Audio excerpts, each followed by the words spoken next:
എൻ്റെ monthly stipend എത്രയെന്ന് ഞാൻ പറഞ്ഞുതരാം. എല്ലാവർക്കും ഒരു ആകാംക്ഷ കാണും, കേരള സ്റ്റേറ്റ് ഒരു ഗവൺമെൻറ്റിൽ പഠിക്കുന്ന മെഡിക്കൽ PGയുടെ ഒരു സ്റ്റൈഫൻഡ്. സോ ഇതാണ് എൻ്റെ മന്ത്ലി സ്റ്റൈഫൻഡ് എന്ന് പറയുന്നത്. ഇതിൽ എന്താ പറയുക, ഇത് നിങ്ങൾ കാണുന്ന സ്റ്റൈഫൻഡ്, ഇതിൻ്റെ ചിലവ് കൂടെ പറഞ്ഞുതരാം. ഈ നീറ്റ് PG പരീക്ഷ എക്സാം എഴുതാൻ 5,000 എക്സാം ഫീ. അത് കഴിഞ്ഞിട്ട് ഇത് പഠിക്കുന്നതിന് കോച്ചിങ് ഒക്കെ എടുക്കുമല്ലോ, അതിന് വേണം ഒരു 1 പുറത്ത് 1 ലാഖിന് പുറത്താവും എല്ലാം കൂടെ, മറ്റേ മെറ്റീരിയൽസും എല്ലാം കൂടെ.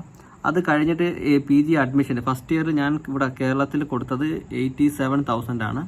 അതിനുശേഷം 5,000 കേരള സ്റ്റേറ്റ് മെഡിക്കൽ കൗൺസിൽ അയച്ചു അത് കിട്ടുന്നതിന് വേണ്ടി. പിന്നെ അത് കിട്ടുന്നതിന് വേണ്ടി ട്രിവാൻഡ്രത്ത് ഒരു 10 തവണ പോകേണ്ടി വരും, അതിൻ്റെ എണ്ണ ചിലവും ബാക്കി ചിലവുകളെല്ലാം.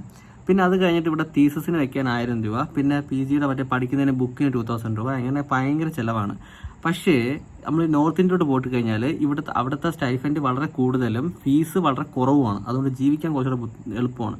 അതുകൊണ്ട് ശരിക്കും പറഞ്ഞാൽ ഇവിടുന്ന് എത്രയും പെട്ടെന്ന് നോർത്തിലോട്ട് പോകാനുള്ള ഒരു ഇതിലാണ് ഞാൻ. ഇവിടുത്തെ ഒരു PG ഒന്ന് കഴിഞ്ഞാൽ